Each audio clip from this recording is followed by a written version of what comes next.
segala sesuatu itu pasti ada sebabnya.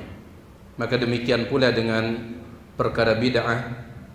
Kenapa ia bisa muncul? Maka ada sebab-sebab yang melatar belakangi kemunculannya. Ada beberapa sebab yang disebutkan oleh para ulama yang kita nukilkan di sini. Yang pertama, kejahilan terhadap ilmu agama yang benar.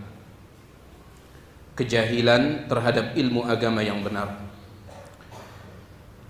Kejahilan terhadap ilmu agama yang benar merupakan sumber dari segala keburukan, termasuk bid'ah.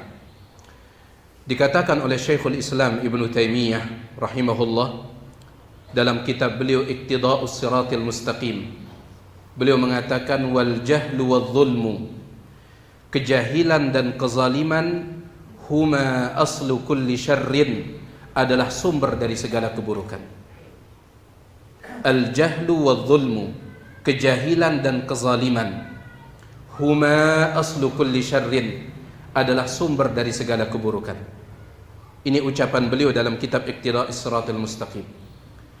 Dalam kitab beliau yang lain, yaitu Majmu'ul Fatawa, beliau mengatakan wa ammas sayyi'at, adapun keburukan-keburukan, faman sya'uha, maka sumbernya al-jahlu wadh-dhulmu, adalah kejahilan dan kezaliman. Keburukan-keburukan sumbernya adalah kejahilan dan kezaliman. Hal yang sama juga diucapkan oleh murid beliau Al-Imam Ibnul Qayyim rahimahullah dalam kitab Miftah Daris Sa'adah. Beliau mengatakan wala raiba, tidak diragukan lagi, annal jahla aslu kulli fasadin, bahwasanya kejahilan adalah sumber dari setiap kerusakan. Wa kullu dararin yalhaqul 'abda fi dunyahu wa ukhrahu, bahkan setiap petaka, setiap musibah yang menimpa dunia atau agama seseorang, fahuwa natijatul jahli, maka itu merupakan buah dari kejahilan. Oleh karena itu, sebab yang pertama yang menyebabkan munculnya kebid'ahan adalah kejahilan terhadap agama yang benar. Ya, dan ini menuntut kita untuk terus belajar. Banyak orang pandangannya itu berubah ya setelah dia belajar. Dulunya dia menganggap ini aneh, dia menganggap ini kok beda dari yang lain. Tapi setelah dia belajar, akhirnya dia pun menyadari ternyata ini yang benar. Oleh karena itu sekali lagi, kita butuh untuk terus belajar, karena kejahilan adalah sumber dari segala keburukan. Sebab yang kedua, di antara sebab munculnya perkara bid'ah, diamnya orang-orang berilmu dari menjelaskan kebenaran dan dari memperingatkan keburukan. Ya. Musibah ini, musibah diamnya orang yang berilmu dari menjelaskan kebenaran dan memperingatkan tentang keburukan, musibah ini memperparah musibah yang sebelumnya. Kejahilan sudah menyebar, ditambah lagi orang yang berilmu diam. Ya. Banyak orang yang tidak tahu tentang agama yang benar ini, diperparah lagi oleh diamnya orang-orang yang berilmu. Maka dampak buruknya tidak hanya menimpa si alim itu saja, tetapi dampak buruknya bisa menimpa manusia secara umum.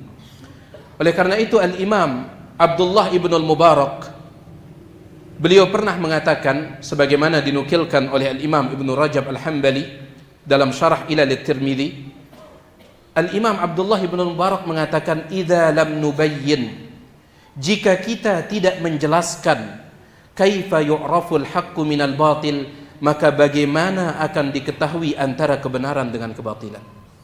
Jika kita yang berilmu tidak menjelaskan, maka bagaimana kebenaran akan diketahui, bagaimana kebatilan akan diketahui. Ya. Hal yang sama juga diucapkan oleh Imam Ahmad bin Hanbal kepada salah seorang murid beliau, yaitu Muhammad bin Bashar al-Bundar. Muhammad bin Bashar al-Bundar rahimahullah. Pada saat itu Muhammad bin Bashar ini dia datang kepada Imam Ahmad. Dia mengatakan, wahai Imam, saya kok merasa tidak enak, tidak nyaman untuk mengatakan ini salah, ini. perawi ini dia lemah, perawi ini dia thiqah, terpercaya, saya kok merasa tidak nyaman. Ya. Maka Imam Ahmad mengatakan, idza sakatta anta, kalau engkau diam, wa sakattu ana, dan aku juga diam, famata ya'riful jahilus sahiha minas saqim, maka kapan orang yang jahil akan mengetahui mana yang sahih dan mana yang tidak sahih. Ya, kebetulan pembicaraan mereka ini tentang perawi hadis. Kita tahu kan yang namanya ulama hadis itu kalau mereka berbicara tentang perawi hadis, kadang mereka mengatakan yang ini terpercaya, yang ini dhaif orangnya, lemah, yang ini hafalannya buruk. Nah, Muhammad bin Bashar al-Bundar ini dia mengatakan saya tidak nyaman mengatakan itu. Mengatakan si fulan dia dhaif, lemah, si fulan hafalannya kurang bagus, si fulan tidak bisa dipercaya. Saya tidak nyaman. Maka keluarlah kalimat emas dari lisannya Al-Imam Ahmad bin Hanbal rahimahullahu taala. Beliau mengatakan, idza sakatta anta, kalau engkau diam, wa sakattu ana, aku juga diam, tidak ada yang menjelaskan, famata ya'riful jahil as-sahiha minas saqim, maka kapan orang yang jahil akan mengetahui mana yang sahih dan mana yang tidak sahih. Jadi kita harus berbicara, ya, kita harus berbicara.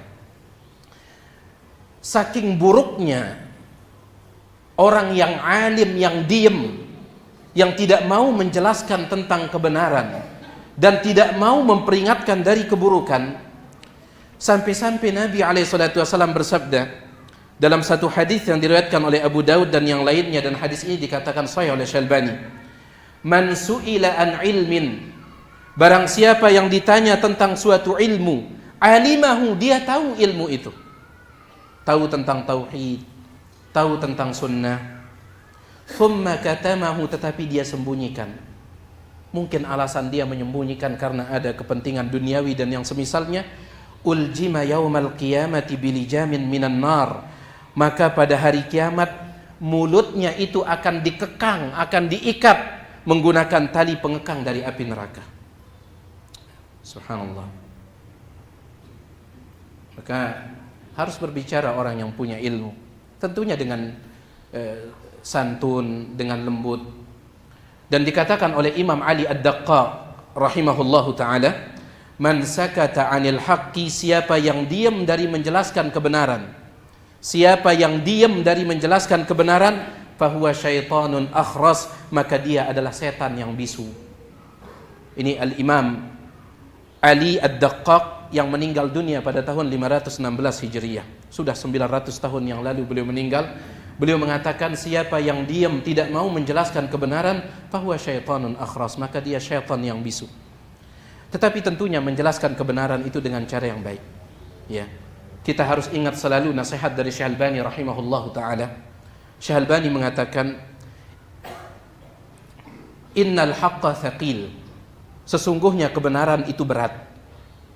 Fala tazidhu thiqalan bisu'i uslubik, maka jangan engkau tambah beratnya kebenaran itu dengan caramu yang buruk. Kebenaran ini sudah berat untuk disampaikan, berat. Maka jangan lagi tambah beratnya kebenaran ini bisu'i uslubik, dengan tata cara kita, dengan perangai kita. Ya. Maka tetap kita sampaikan kebenaran, tapi lihat bagaimana cara kita menyampaikannya. Ini sebab yang kedua. Sebab yang ketiga, di antara sebab munculnya perkara bid'ah di tengah manusia adalah mengikuti hawa nafsu. Mengikuti hawa nafsu. Dikatakan oleh Al-Imam Abu Ishaq Asy-Syatibi rahimahullah, ulama kita yang wafat pada tahun 790 Hijriyah, beliau mengatakan, walidzalika summiya ahlul bid'ah ahlal ahwa. Oleh karena itu ahlul bid'ah sering diistilahkan oleh para ulama dengan sebutan ahlul ahwa, para pengekor hawa nafsu. Ya, kalau antum buka kitab para ulama sering dikatakan ahlul ahwa, para pengekor hawa nafsu. Dan istilah tersebut digunakan oleh para ulama untuk menyebut ahlul bid'ah. Kenapa? Li'annahum muttaba'u ahwa'ahum, karena mereka mengikuti hawa nafsu mereka. Falam ya'khudhul adillata syar'iyyata ma'khadhal ibtiqari ilaiha. Mereka tidak mengambil dalil syar'i karena butuh, tidak. Mereka tidak mengambil dalil syar'i karena membutuhkannya. Wa ta'wili 'alaiha. Mereka tidak mengambil dalil syar'i untuk bersandar padanya. Bal qaddamu ahwa'ahum. Justru mereka mengedepankan hawa nafsu mereka, wa'tamadu 'ala ara'ihim, dan bersandar pada pendapat dan logika mereka. Dan ini waqi' jemaah sekalian. Ya. Sampai dikatakan oleh Fakhruddin Ar-Razi rahimahullahu ta'ala, semoga Allah merahmati beliau, mengampuni kesalahan beliau. Al-Imam Fakhruddin Ar-Razi, dia termasuk ulama yang terkena dengan ilmu kalam. Dan Tiang sebutkan dalam catatan kaki buku ini,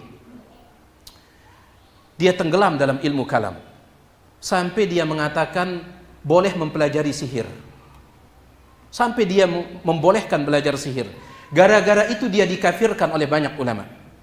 Tetapi Syekhul Islam Ibnu Taimiyah mengatakan dia bertaubat di akhir hidupnya. Oleh karena itu nataraham alaih, kita tetap mengatakan rahimahullah. Ya, semoga Allah merahmati beliau, mengampuni kesalahan beliau. Namun dia tenggelam dalam ilmu kalam. Di antara bentuk penyimpangan beliau gara-gara tenggelam dalam ilmu kalam, dia mengatakan pegangan kita di dalam beragama adalah Al-Quran, hadis Nabi SAW, dan juga ijma' kesepakatan ulama. Itu pegangan kita dalam beragama. Sampai di sini terdengar sangat enak sekali. Pegangan kita dalam beragama Al-Quran, hadis, dan kesepakatan para salaf. Tetapi setelah dalil akal, kata dia. Berarti Al-Quran, hadis, dan ijma' ini setelah dalil akal. Lalu dia mengatakan, mana yang sesuai dengan akal itu yang diterima, dan yang tidak sesuai dengan akal maka harus ditolak. Repot yang seperti ini. Bahkan di dalam salah satu kitab yang ditulis oleh seorang yang bernama As-Sanusi, ya, dia mengatakan di antara sebab kekufuran adalah mengambil ayat-ayat Al-Quran dan hadis-hadis tanpa menimbangnya dengan akal. Subhanallah. Di antara sebab kekufuran, min asbabil kufur, di antara yang menyebabkan orang kafir, kata dia, adalah kalau mengambil ayat Al-Quran, mengambil hadis tanpa ditimbang dengan akal. Sallallahu alaihi wasallam. Maka ini yang memunculkan perkara-perkara baru dalam agama. Ketika seseorang dia mengikuti hawa nafsunya. Ya. Dan hawa nafsu ini betul-betul penyakit. Syekhul Islam Ibnu Taimiyah mengatakan, "Man kana fi qalbihi marad." Siapa yang di dalam hatinya ada penyakit, di antara penyakit hati itu adalah mengikuti hawa nafsu. Siapa yang di dalam hatinya itu ada penyakit, ya'khudhu min kulli kalamin ma yunasibu maradahu. Maka dia akan mengambil setiap ucapan yang sesuai dengan penyakit hatinya. Kalau sudah penyakit ittiba'us syahawat ini, ittiba'ul ahwa, mengikuti hawa nafsu ini sudah menancap dalam hati seseorang, maka dia akan mengambil setiap ucapan yang sesuai dengan penyakit hatinya itu. Kadang dia mengambil dari pemahaman salaf yang sesuai dengan hatinya, tapi ketika tidak sesuai dia tolak. Dari yang sini dia ambil, kenapa? Sesuai dengan penyakit hatinya. Ketika tidak sesuai dia tolak. Dia ambil dari sini, dia comot dari sini, comot dari sana. Begitu seterusnya. Kalau sudah ittiba'ul ahwa. Ya. Makanya sebagian ulama mengatakan hawa nafsu ini adalah ibarat wasan, ibarat berhala. Sampai ada sebagian ulama mengatakan likulli insanin wathanuhu. Setiap orang itu dia punya berhala dalam dirinya, itu hawa nafsu ini. Ya. Orang yang menjadikan hawa nafsunya sebagai tolak ukurnya, maka Allah Subhanahu wa taala menyebut dia sedang menyembah hawa nafsunya. Allah Subhanahu wa taala berfirman, "Afara'aita man ittakhadha ilahahu hawahu?" Tidakkah engkau melihat wahai Rasul orang yang menjadikan hawa nafsunya ilahu sebagai Tuhannya? Dia menjadikan hawa nafsunya sebagai Tuhannya, bayangkan. Dan yang lebih parah lagi, kata Allah Subhanahu wa taala, wa adallahu Allahu ala ilm. Allah sesatkan dia di atas ilmu yang sudah dia miliki. Meskipun dia sudah tahu kalau sudah terkena oleh penyakit hawa nafsu ini repot. Ya, nasallallahu salamul afiyah. Baik. Kemudian juga di antara sebab, ini sebab yang ketiga ya, mengikuti hawa nafsu. Sebab yang keempat, mengikuti dalil-dalil mutasyabihat. Dalil-dalil mutasyabihat. Dalil-dalil mutasyabihat itu dijelaskan oleh Imam Abdurrahman bin Nasir As-Sa'di dalam tafsir beliau, adalah dalil-dalil yang mengandung makna ambigu. Apa arti ambigu? Multitafsir. Dalil mutasyabihat adalah dalil yang maknanya itu belum jelas. Itu dalil mutasyabihat. Lawannya adalah dalil apa namanya? Muhkamat, muhkam. Kalau dalil muhkam itu dalil yang jelas. Dalil yang jelas. Kaidah Ahlus Sunnati wal Jamaah, kalau kita bertemu dengan dalil mutasyabihat, maka harus dibawa kepada dalil muhkamat untuk dipahami. Jangan sebaliknya dalil muhkamat dikalahkan oleh dalil mutasyabihat. Saya kasih antum contoh. Bid'ahnya orang Khawarij. Bid'ahnya orang Khawarij. Orang Khawarij itu di antara bid'ah mereka adalah mereka mengkafirkan orang gara-gara dosa besar. Gara-gara dosa besar. Kalau ada orang melakukan riba, kafir katanya. Sekedar melakukan. Ya, kita tidak bicara menghalalkan. Kalau menghalalkan dosa besar, sepakat ulama, orang itu bisa keluar dari Islam. Kalau menghalalkan. Ada orang mengatakan riba halal, tetapi dia tidak pernah melakukan riba, maka dia bisa keluar dari Islam gara-gara dia mengatakan riba halal. Beda antara melakukan dengan menghalalkan. Yang berbahaya itu menghalalkan. Dan melakukan juga berbahaya, tetapi menghalalkan ini sepakat ulama. Siapa yang menghalalkan dosa besar, dia bisa keluar dari Islam. Tapi siapa yang melakukan dosa besar, tetapi dia tidak menghalalkannya, maka Ahlus Sunnati wal Jamaah mengatakan dia tetap muslim, dia tetap mukmin, ya. Dengan dosa yang ia lakukan itu tidak mengeluarkan dia dari keimanan dan dari keislaman. Orang Khawarij mengatakan bahwa pelaku dosa besar seperti riba, membunuh itu kafir. Mereka berdalil dengan beberapa ayat, di antaranya firman Allah Subhanahu wa taala tentang riba. Faman ja'ahu mau'izatun min rabbih fantaha falahu ma salafa wa amruhu ila Allah. Barang siapa yang sebelum mengetahui riba haram, dia melakukan riba, namun tiba-tiba dia akhirnya tahu ternyata riba itu haram, fantaha, dia pun berhenti. Dia bertaubat setelah tahu riba haram, falahu ma salaf, maka baginya semua apa yang telah lalu itu. Ayat ini dijadikan dalil oleh sebagian ulama. Siapa yang bertaubat dari riba setelah dia tahu riba itu haram, maka tidak perlu dia keluarkan harta riba yang telah dia dapatkan itu. Itu sudah menjadi miliknya. Ya, tentunya ada khilaf tentang masalah ini, ada khilaf. Tapi ini yang dikuatkan oleh sebagian ulama. Di antaranya Syekh Abu Bakar Jabil Al-Jazairi dalam tafsir beliau Aisarut Tafasir. Begitu pula disebutkan oleh Syekh Nasir, Syekh Abdurrahman Al-Barra, ya, rahimahullah ta'ala. Dan ini dikuatkan oleh Ustadzun Al-Fadil, Ustadz Firanda hafizahullah ta'ala, bahwa siapa yang dia bertaubat dari riba setelah dia tahu riba itu haram, dia taubat, ternyata selama dia melakukan riba dia menghasilkan uang 200 miliar. Wajib tidak dia lepaskan uang itu? Tidak. Menurut pendapat sebagian ulama. Tetapi tetap dianjurkan rajin bersedekah. Tetap dianjurkan rajin bersedekah. Karena Syekhul Islam Ibnu Taimiyah, beliau punya satu kaidah. Beliau sebutkan di dalam kitab beliau Al-Wasiyatus Sughra. Beliau mengatakan di antara kesempurnaan taubat seseorang adalah setelah dia bertaubat, dia memperbanyak melakukan amal saleh yang sejenis dengan dosa yang dulu dia lakukan. Riba itu berkaitan dengan apa? Harta. Riba itu berkaitan dengan harta. Maka nanti setelah dia bertaubat, dia perbanyak ibadah dengan harta, yaitu sedekah. Kalau dia sering melakukan dosa ghibah, tapi setelah dia tahu ternyata ghibah itu haram, dia pun bertaubat, maka dia perbanyak zikir kepada Allah Subhanahu wa taala. yang sejenis. Ini di antara kesempurnaan taubat seseorang. Baik. Jadi Allah mengatakan, siapa yang bertaubat dari riba, maka baginya apa yang telah lalu.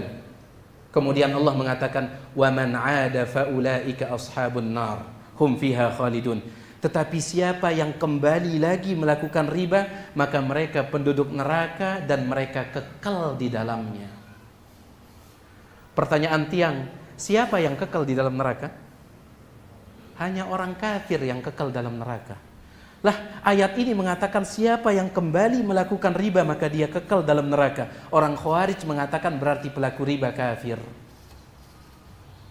Berarti pelaku riba kafir karena dikatakan siapa yang kembali melakukan riba kekal dalam neraka. Sedangkan yang kekal dalam neraka hanya orang kafir. Berarti pelaku riba kafir. Paham antum pendalilan mereka? Sama seperti firman Allah Subhanahu wa taala, "Wa may yaqtul mu'minan muta'ammidan," siapa yang membunuh orang beriman secara sengaja, fajazauhu jahannam, balasannya neraka jahannam, khalidan fiha, kekal di dalamnya. Yang kekal dalam neraka hanya orang kafir. Dalam ayat ini Allah mengatakan siapa yang membunuh dia kekal dalam neraka, berarti membunuh itu kekufuran. Siapa yang membunuh berarti kafir. Ini dalilnya orang Khawarij. Ya. Dan mereka membuang sekian banyak ayat-ayat muhkamat dan berpatokan pada dalil mutasyabihat. Adapun kita Ahlus Sunnati wal Jamaah tidak. Nabi SAW bersabda, "Idzal taqal muslimani bisayfaihima," apabila dua orang muslim bertemu dengan kedua pedang mereka. Ya.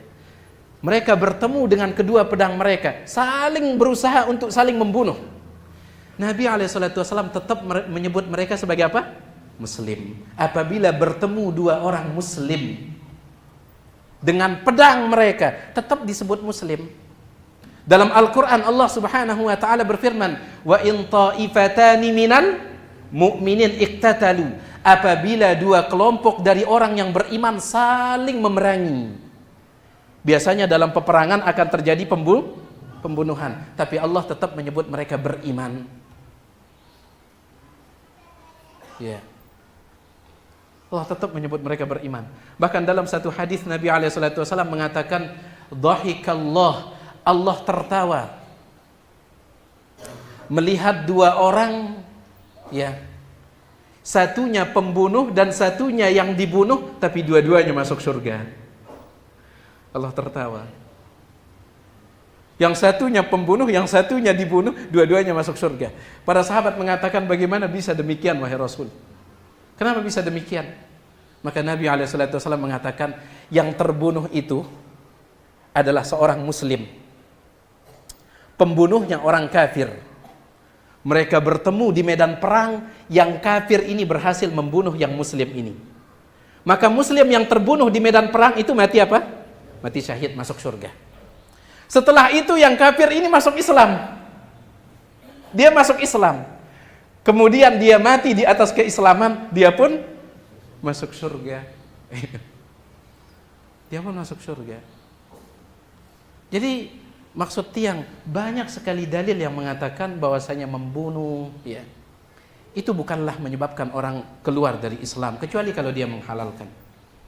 Nah, sebagian orang itu mereka berpegang dengan dalil-dalil mutasyabihat untuk mencetuskan perkara bid'ah, di antaranya bid'ah orang Khawarij itu yang mengkafirkan kaum muslimin gara-gara dosa besar. Baik.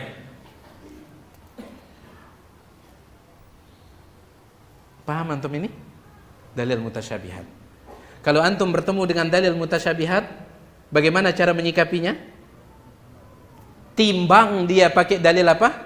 Muhkamat, dalil yang jelas. Ya. Bukan dalil yang muhkamat ditimbang pakai dalil mutasyabihat, bukan. Kemudian berikutnya, di antara sebab munculnya perkara bid'ah, fanatik kepada, mohon maaf, ajaran nenek moyang. Fanatik terhadap ajaran nenek moyang. Al-Imam Ibnul Jauzi menyebutkan dalam kitab beliau Talbis Iblis. Beliau mengatakan dakhala iblisu ala hadhihi al-ummah fi aqaidiha min tariqain. Iblis masuk ke dalam umat ini untuk menyesatkan mereka dari dua jalan. Iblis masuk ke dalam umat ini untuk menyesatkan mereka dari dua jalan. Ahadihima, yang pertama, at-taqlidu lil aba'i wal aslaf. Fanatik terhadap nenek moyang. Yang pertama. Sedangkan yang kedua, al-khawdu fima la yudriku ghawrahu wa ya'jizul khaidu 'anil usuli ila umkihi. Masuk ke dalam perkara yang dia sendiri tidak tahu bagaimana dalamnya perkara itu. Artinya kita masuk ke dalam perkara tanpa dasar ilmu. Ini dua jalan iblis di dalam menyesatkan manusia. Yang pertama, fanatik terhadap nenek moyang. Ya. Bahkan subhanallah, tidaklah ditolak ajaran para nabi dan para rasul, kata Imam Ibnul Qayyim Al-Jauziyah rahimahullah, tidaklah ajaran para nabi dan para rasul ditolak kecuali di antara sebabnya adalah kaum mereka berpegang teguh dengan ajaran nenek moyang. Allah Subhanahu wa taala berfirman, "Wa idza qila lahum ittabi'u ma anzalallah." Apabila dikatakan kepada mereka, ayo ikuti apa yang telah Allah turunkan, qalu, mereka mengatakan, qalu innama qalu bal nattabi'u ma alfayna alaihi aba'ana. Mereka mengatakan justru kami akan tetap mengikuti apa yang telah ditinggalkan oleh nenek moyang kami. Ya. Maka ini sebab kemunculan bid'ah, fanatik terhadap ajaran nenek moyang. Baik. Kemudian yang keenam, kita singkat saja. Berpatokan pada tradisi dan adat yang berlaku di tengah-tengah masyarakat. Ya, dia mirip dengan yang kelima. Berpatokan pada tradisi dan adat yang berlaku di tengah-tengah masyarakat.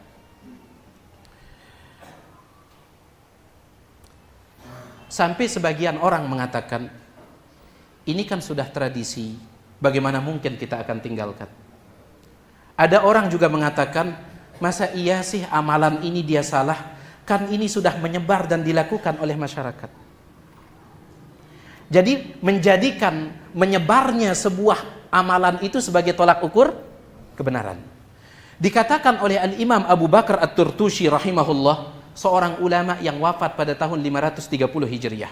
Perhatikan ucapan beliau. Beliau mengatakan, syai'u'atul fi'li wa intisharuhu.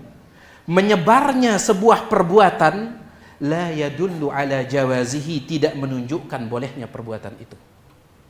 Menyebarnya sebuah perbuatan, ini ulama yang wafat pada tahun 530 Hijriah. Menyebarnya sebuah perbuatan la yadullu ala jawazihi, tidak menunjukkan bolehnya perbuatan itu.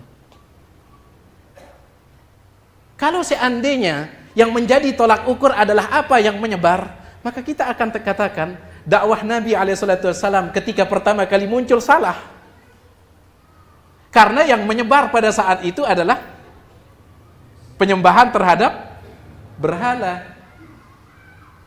Yang menyebar di kota Madinah saat itu penyembahan terhadap berhala. Kalau yang jadi tolak ukur kebenaran itu adalah apa yang menyebar, berarti penyembahan terhadap berhala saat itu adalah kebenaran.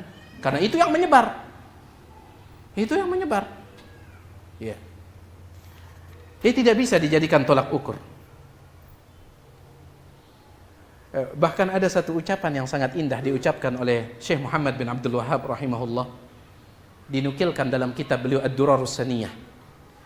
Beliau mengatakan, Nabi SAW mengatakan, Islam itu mulai dalam keadaan asing. Dan Islam itu akan kembali asing. Fatuba lil ghuraba, maka beruntunglah orang-orang yang asing. Pertanyaan tiang, yang namanya asing itu yang banyak atau yang sedikit? Sedikit itu asing. Ya. Apa kata beliau? Kalau Islam mulai dalam keadaan asing dan dia kembali kepada keasingan, kemudian juga beruntung orang-orang yang asing, kata beliau, kenapa masih ada berdalil dengan orang yang banyak? Kenapa masih ada berdalil dengan orang yang banyak? Islam mulai dalam keadaan asing, kembali menjadi asing, kemudian beruntung bagi orang-orang yang asing, kenapa masih berdalil dengan orang banyak? Dan kalau antum buka ayat-ayat Al-Quran, tidak ada yang memuji yang banyak. Rata-rata memuji yang sedikit. Wa qalilun min ibadiyash syakur. Sedikit di antara hamba-hambaku yang bersyukur. Ketika menafsirkan ayat ini, para ulama mengatakan maksud bersyukur di sini adalah bertauhid. Sedikit di antara hamba-hambaku yang bertauhid. Ya. Kemudian Allah Subhanahu wa taala mengatakan, wa in tuti' aktsara man fil ardi yudilluka an sabilillah. Kalau engkau mengikuti kebanyakan orang di atas muka bumi, maka mereka akan menyesatkanmu dari jalan Allah Subhanahu wa taala. Tidak bisa menjadikan tradisi sebagai tolak ukur kebenaran, tidak bisa. Apa yang menyebar sebagai tolak ukur kebenaran tidak bisa. Ya. Tolak ukur kebenaran itu adalah dalil. Dan mohon maaf, ajaran Islam yang murni ini memang sulit untuk bertemu dengan tradisi. Sulit. Ya. Saya ulangi sekali lagi. Ajaran Islam yang murni itu sulit dia sejalan dengan tradisi. Sulit.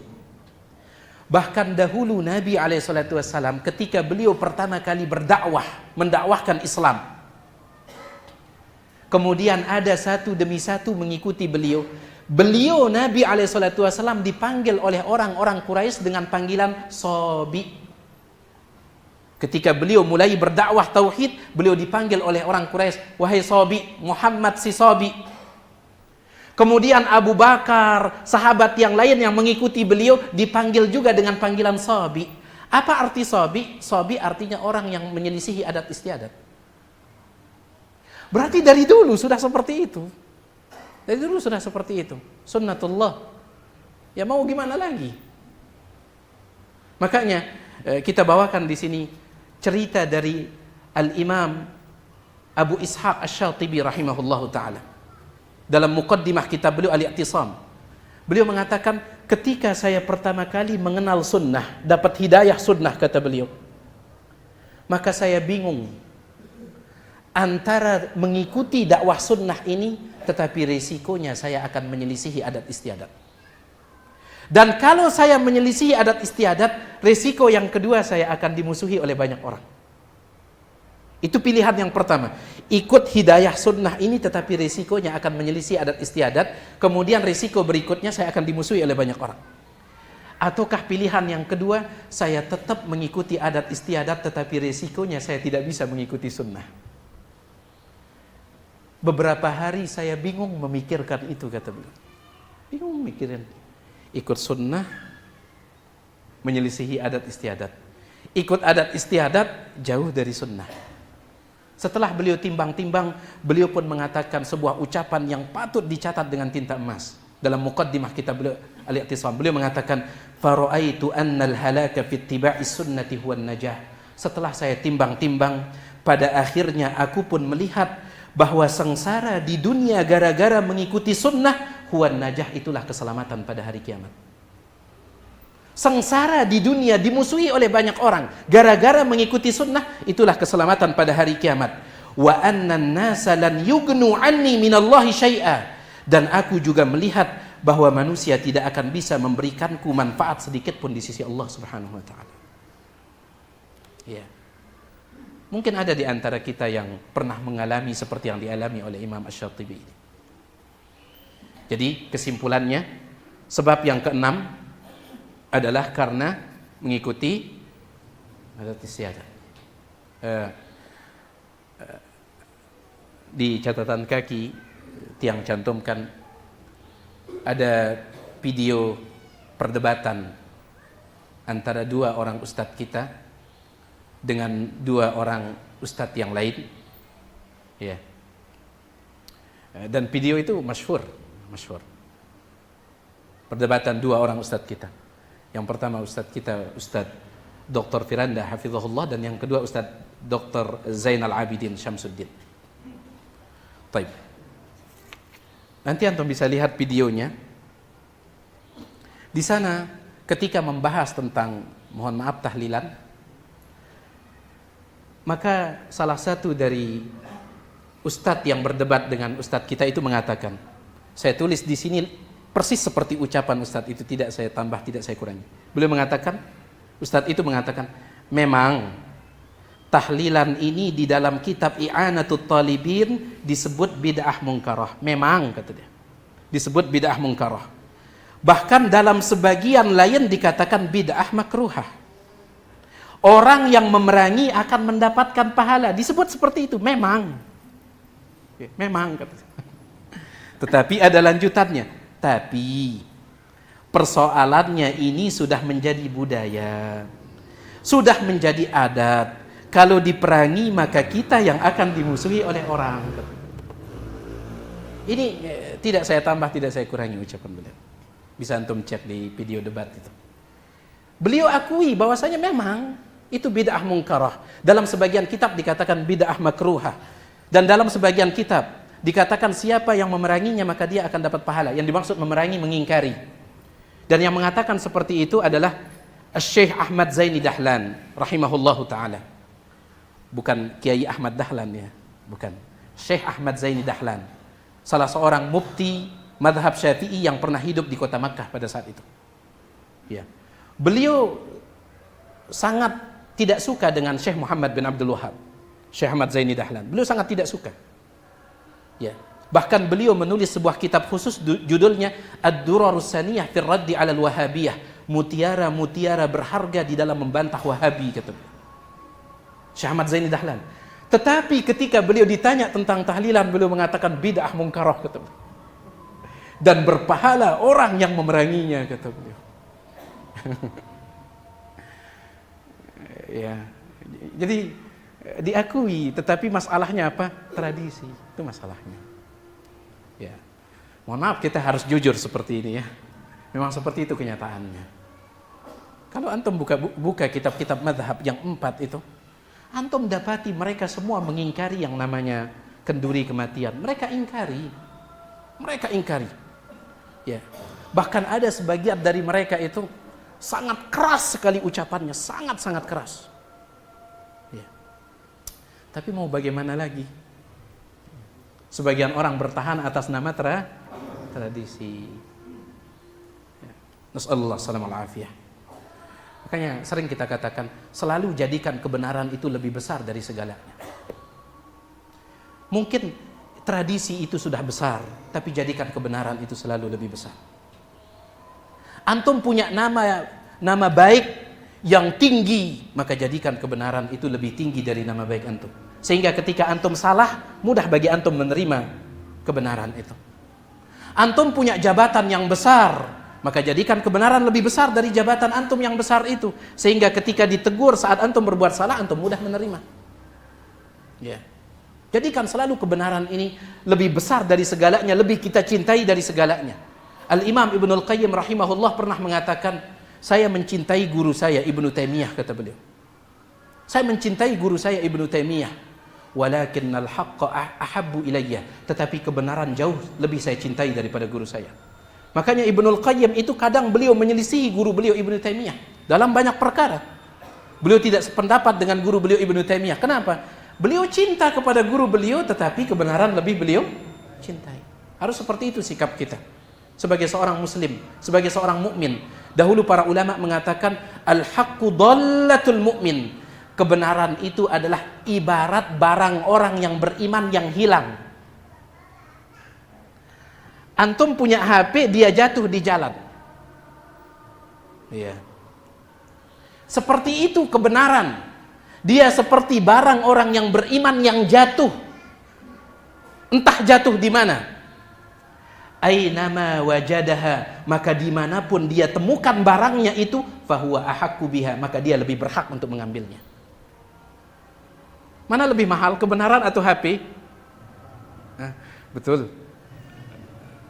Mana lebih mahal? iPhone 15 atau kebenaran? Baik. Subhanallah. Ya. Kita harus insaf jemaah sekalian, insaf. Yang kedelapan atau yang ketujuh di antara sebab kemunculan bid'ah atau menyebarnya bid'ah, bersandar kepada hadis-hadis yang tidak sahih. Dan ini kita sebutkan dalam kaidah khusus Nanti akan datang pembahasannya. Bersandar pada hadis-hadis yang tidak sahih. Ya. Suatu contoh, ada sebuah hadis mengatakan, istafrihu dhahayakum fa innaha matayakum 'ala sirat.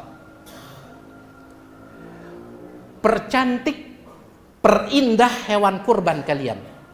Percantik, perindah hewan kurban kalian, karena dia akan menjadi kendaraan kalian di atas jembatan yang Allah bentangkan di atas neraka itu. Oleh karena itu, kita dapati sebagian kaum muslimin hewan kurbannya itu dihiasi, dimandikan, disampoin. Ya. Kalau bahasa tiang di timur, dilangerin. Antum tahu langer? Pakai ya.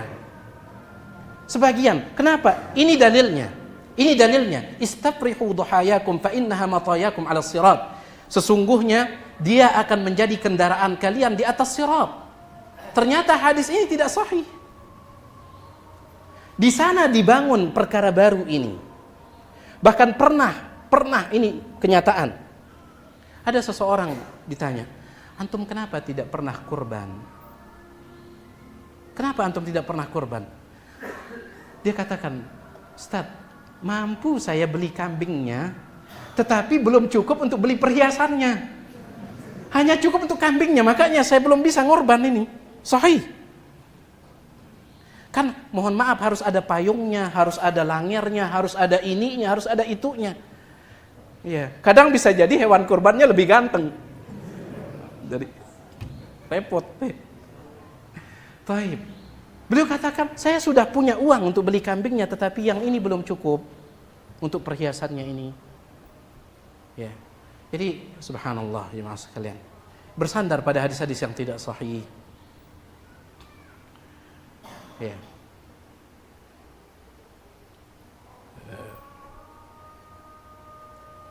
Panjang ya, banyak sekali contoh dalam masalah ini. Ya, misalkan juga ada satu hadis yang menyebar, innal mayyita la yasma'un nida ma lam yutayyan qabruhu. Sesungguhnya mayit masih bisa mendengar suara azan selama kuburnya belum ditutup. Ini yang dijadikan pegangan oleh sebagian orang, mohon maaf, untuk mengazankan jenazah ketika dimasukkan selama kubur belum ditutup. Karena hadis mengatakan mayit masih bisa tetap mendengar azan selama kubur belum ditutup. Maka banyak sekali ulama hadis mengatakan hadis ini maudhu. Apa arti maudhu? Palsu. Bukan sebatas dhaif, lemah, bukan. Maudhu, palsu. Ya, banyak contoh kalau kita ingin sebutkan. Baik, yang tambahkan 3 secara singkat saja. Yang ke-8 di antara sebab munculnya perkara baru dalam agama, salah dalam memahami agama. Salah paham. Kalau bahasa kita gagal paham. Ya, salah dalam memahami agama. Ya.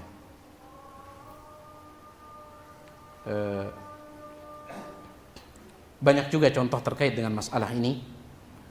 Di antaranya mengatakan wajib melafazkan niat sebelum salat. Mengatakan wajib melafazkan niat sebelum salat. Ini perkara baru dalam agama. Ya.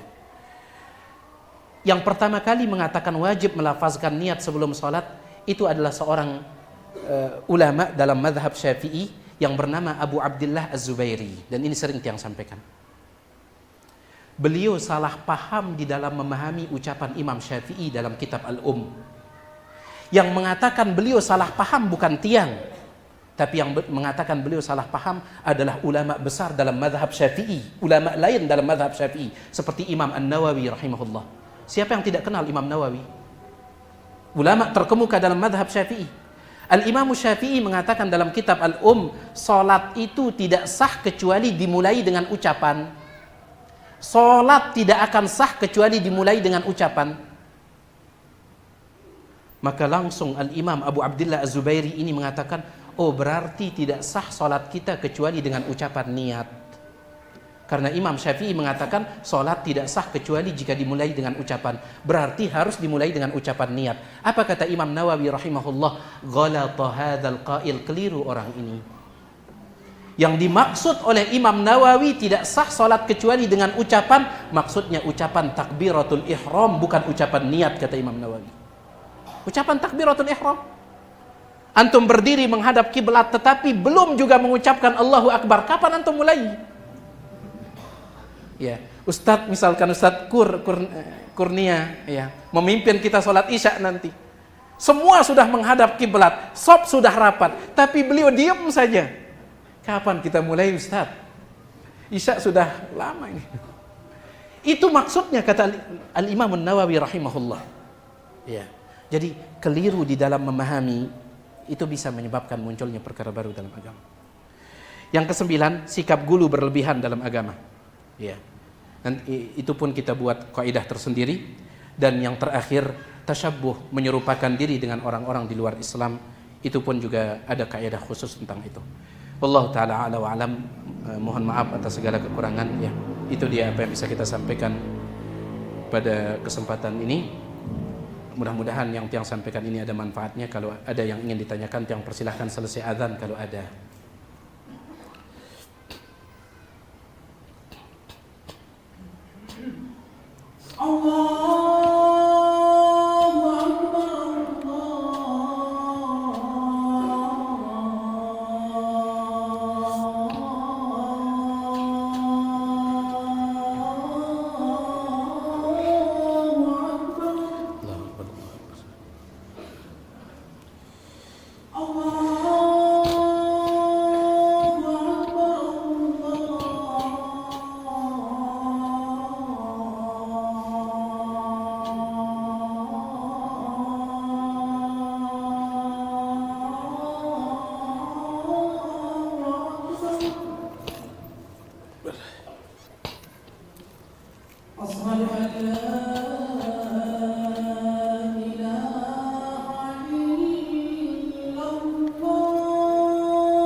Sini ada pertanyaan.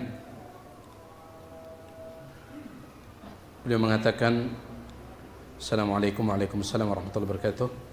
Apakah boleh kulit kambing kurban dijual? Kulit kurban ya, dan seluruh bagian tubuhnya itu tidak boleh diperjualbelikan. Bahkan disebutkan oleh para ulama, siapa yang memperjualbelikan sebagian dari anggota korbannya, baik itu kepalanya, baik itu kakinya, maka kurbannya batal. Kurbannya batal, tidak sah. Ya, kurbannya batal, tidak sah. Ini disebutkan oleh sebagian ulama kita. Ya, jadi tidak boleh memperjualbelikan kulit kurban. Ya, dibagikan saja kepada yang kurban, dikonsumsi. Ya.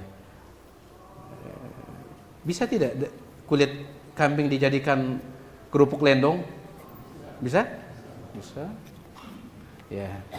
Tapi saya nggak bisa, Ustaz. Antum ambil kemudian minta orang lain buatkan. Minta orang lain buatkan. Ya. Saya nggak mau keluar biaya, Ustaz. Ya sudah, antum ambil kasih orang, gitu saja. Ya. Yang penting jangan diperjualbelikan. Yang penting jangan diperjualbelikan. Itu bisa membatalkan korban. Apa lapas doa korban milik orang lain? Yang pertama, yang paling baik untuk menyembelih itu adalah pemilik korban. Yang paling baik. Makanya dalam hadis itu Nabi SAW, beliau pernah menyembelih hewan kurban beliau ketika haji itu 100 onta. Tetapi beliau menyembelih sekitar 70-an lah. Kemudian sisanya siapa yang beliau minta? Ali bin Abi Thalib radhiyallahu anhu. Beliau menyembelih sendiri, bayangkan banyak sekali 70-an. Kemudian ketika beliau berkorban 2 domba, beliau yang menyembelihnya sendiri. Itu yang paling baik. Itu yang paling baik. Tetapi boleh mewakilkan kepada orang kalau seandainya kita takut darah misalkan. Ya, atau tidak bisa menyembelih. Ya, karena sebagian orang itu tangannya tidak bisa jalan. Jangankan nyembelih kambing, nyembelih ayam pun nggak bisa. Ya, nyembelih ayam pun nggak bisa. Satu-satunya yang dia bisa menyembelih hubungan silaturahim. Ini yang bahaya. Ya, itu yang bahaya. Baik. Bisa dia wakilkan. Pertanyaannya, bagaimana ucapannya? Ya, yang paling penting itu dia jangan lupakan tasmiyah bismillah. Ingat, yang mengucapkan tasmiyah itu adalah yang nyembelih. Yang nyembelih. Bukan panitia yang pegang mic. Ini kejadian. Kejadian. Ketika tiang masih di luar dulu. Kita merantau di tempat. Ya. Jadi panitianya pegang mic, setiap kali akan nyembelih, jagalnya itu diam saja. Panitianya mengatakan Bismillah, Allahu Akbar, jagalnya diam saja. Ini salah ini, ya salah ini. Bahkan Syekh Ibnu Utsaimin mengatakan, siapa yang lupa mengucapkan Bismillah ketika menyembelih, dia tidak berdosa, tetapi sembelihannya tetaplah bangkai. Kasihan, daging orang sudah patungan mahal. Makanya diingatkan ya, diingatkan panitia itu selalu berada di dekat yang akan nyembelih itu, diingatkan, Kak, Dendek dah lupa. Dan tidak cukup satu kali bismillah, tidak cukup. Ya, ulangi terus setiap kali akan menyembelih. Baik. Itu yang paling penting. Adapun ucapan Allahu Akbar itu sunnah. Kalaupun tidak diucapkan tidak masalah, yang penting bismillahnya. Allahu Akbar itu sunnah. Begitu pula menghadapkan kurban menghadap kiblat sunnah. Ya. Begitu pula dengan mengucapkan Allahumma hadza minka wa ilaika. Ya Allah, ini darimu hewan kurban ini dan kembali kepadamu, fataqabbal minni, tolong terima dariku. Ini juga sunnah. Begitu pula kalau seandainya antum menyembelihkan orang lain, ya Allah, ini kurban amak fulan, tolong terima darinya. Ya. Ini sebatas sunnah. Ya. Gimana kalau nyembelih sapi patungan 7 orang? Disebut namanya yang 7 itu? Syekh Ibnu Utsaimin mengatakan usahakan disebut. Kalaupun seandainya tidak disebut, tetap kurbannya sah. Yang penting mengucapkan apa? Bismillah. Ya. Manakah yang lebih afdal atau utama ketika masuk masjid pas kajian? Masuk masjid pas kajian, kita sholat tahiyatul masjid dulu atau langsung duduk mendengarkan kajian? Manakah yang lebih afdal utama? Datang masjid untuk sholat berjamaah sebelum muazzin datang, atau kita sholat sunnah dulu di rumah baru ke masjid? Adapun ketika masuk saat kajian, ya, maka tetap antum tahiyatul masjid. Ada yang lebih wajib didengarkan ketimbang kajian, yaitu khutbah Jumat. Nabi SAW pernah khutbah Jumat. Tiba-tiba masuk seorang sahabat, ketika beliau khutbah masuk seorang sahabat, dan sahabat itu dia langsung duduk, tidak sholat tahiyatul masjid. Nabi SAW menghentikan khutbah beliau mengatakan, asallaita, antum yang duduk itu sudah sholat tadi tahiyatul masjid? Kata sahabat itu, la, belum wahai Rasul. Kata Nabi SAW, kum farka' raka'atain, bangun, lakukan 2 rakaat. Padahal ini khutbah Jumat, dan mendengarkan khutbah Jumat hukumnya wajib. Mendengarkan kajian tidak wajib hukumnya. Dianjurkan bagi antum mendengarkan dengan seksama. Kalau yang wajib saja didengarkan itu tetap tidak menggugurkan syariat tahiyatul masjid, apalagi sebatas kajian. Ya, maka tetap. Kemudian mana yang lebih afdal, datang ke masjid untuk salat berjamaah sebelum muadzin datang, atau kita salat sunnah dulu di rumah baru ke masjid? Tetap salat sunnah itu yang paling baik di mana? Di rumah. Itu yang terbaik. Bahkan dikatakan Nabi SAW semua salat sunnah beliau itu di rumah. Ya, baik itu qabliyah, ba'diyah, itu di rumah. Allah taala a'lam. Bagaimana hukumnya saat kita belanja namun diberikan kembalian permen? Enggak masalah kalau antum ridho.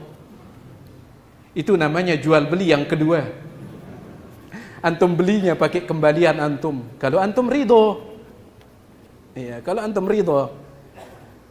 Antum beli buku misalkan. Harganya 95.000. Kembalian tinggal 5.000. Nggak ada yang 5.000. Antum ditawarkan permen, mau antum kembalian permen? Ya sudah. Berarti antum membeli permen itu pakai berapa? 5.000 itu. Selama ridho. Ya. Yang masalah kalau antum tidak ridho kemudian dipaksa. Itu yang masalah. Ya, itu yang masalah. Wallahu taala a'la wa a'lam.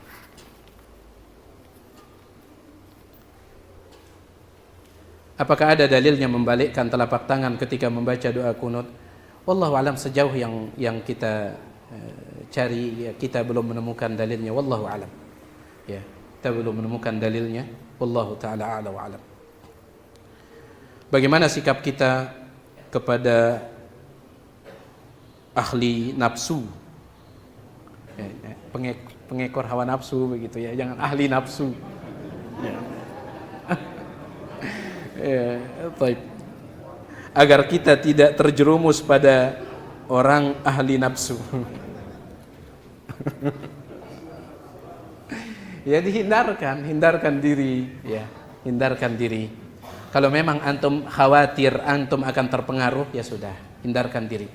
Karena ingat, hajar, meninggalkan orang, hukum asalnya kita dilarang meninggalkan orang. Apalagi dia seorang muslim, itu hukum asalnya. Ya, dilarang untuk meninggalkan orang. Tetapi dibolehkan dalam keadaan tertentu. Di antara sebab yang membolehkan adalah untuk kepentingan dia yang menghajar itu, untuk kemaslahatan dia. Karena dia khawatir kalau dia tetap dekat dengan orang ini dia akan terpengaruh. Ya. Dia khawatir. Makanya Nabi SAW mengatakan apa? Al-mar'u ala dini khalilihi. Seseorang itu bergantung pada agama sahabatnya. Falyanzur ahadukum man yukhalil. Lihat dengan siapa dia bersahabat. Kalau seandainya kita punya sahabat yang tidak benar, kita sudah nasihati dan dia tidak mau, justru kita khawatir dia yang akan mempengaruhi kita, maka ingat, agama kita lebih mahal dari persahabatan kita itu. Agama kita lebih mahal dari persahabatan kita itu. Ya. Taib. Jadi kalau memang kita khawatir akan terpengaruh, ya sudah, hindarkan diri. Ya, tapi kalau antum yakin bisa mempengaruhi dia, maka dekati, pengaruhi. Ya. Bolehkah menggali ilmu agama pada orang ahli bid'ah? Ya. Banyak Ustaz antum ngapain nyari yang lain? Ya, banyak ya. Seorang dia ambil ilmu dari yang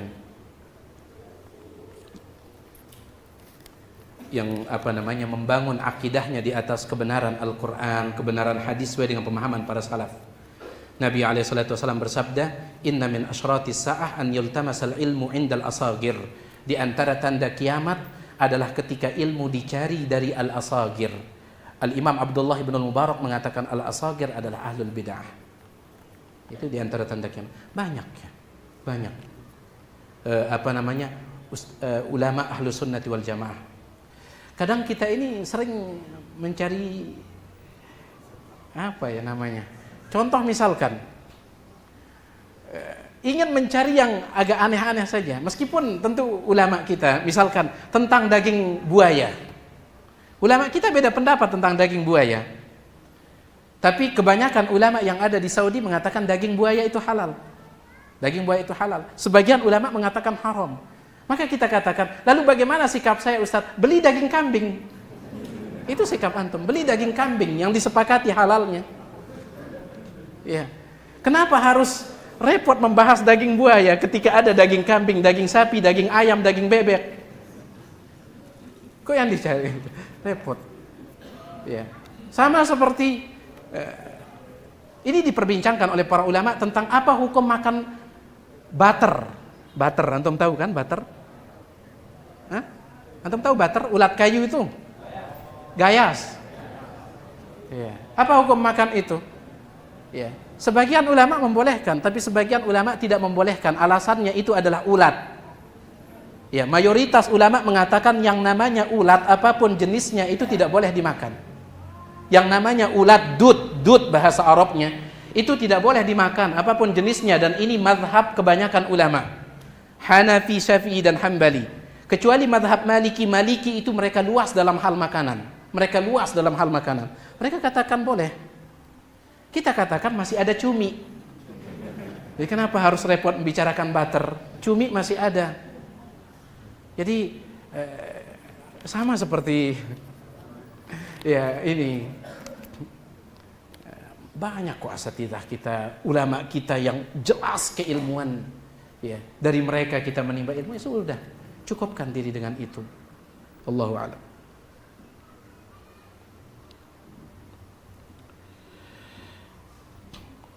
Ketika wanita ikut kajian, mana yang lebih afdal? Kita ikut sholat bersama imam atau sholat sendiri duluan setelah azan, padahal ustaz masih tanya jawab? Tetap kata para ulama, kalau wanita sudah berada di masjid, tetap sholat berjamaah lebih utama. Ya. Adapun wanita dianjurkan sholat sendiri itu di rumah. Ya. Tapi kalau dia sudah berada di masjid, tetap sholat berjamaah utama bagi dia. Meskipun tidak dikatakan apa wajib, karena memang hukum asalnya wanita tidak diwajibkan sholat berjamaah. Tetapi kalau dia sudah di ini masjid, ya, maka tetap dianjurkan dia berjamaah. Ya. Tetap dianjurkan baginya berjamaah. Wallahu taala a'la wa a'lam. Itu dia apa yang bisa kita sampaikan. Tiang yang maaf atas segala kurangan. Mohon kata-kata yang kurang berkenan dibukakan pintu maaf. Subhanakallahumma wa bihamdik, asyhadu an la ilaha illa anta, astaghfiruka wa atubu ilaik. Assalamualaikum warahmatullahi wabarakatuh.